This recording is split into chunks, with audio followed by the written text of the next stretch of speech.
এই যে বসে রয়েছে, দুধ খাবে না? এখন ধরো ধরো, হ্যাঁ এই যে তাকে দুধ দিতে আসি এখন, যাবে তো?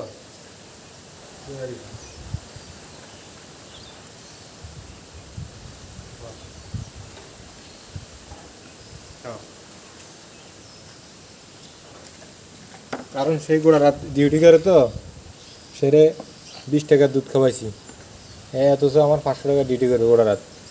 কারণ সে এই সবগুলা গরু দেখবে, যে এই গরুগুলা সবগুলা গোড়া রাত দেখবে। কারণ একটা রোগ রাখলে আমার মাসে খরচ হতো 15,000 টাকা, অথচ গোড়া দিন তারা আমি কি 50 টাকা তার পিছনে খরচ করি, তো আমার লাখ দিয়ে দেখে। এই দেখেন, ঠিক আছে খাবা, ঠিক আছে থাকো।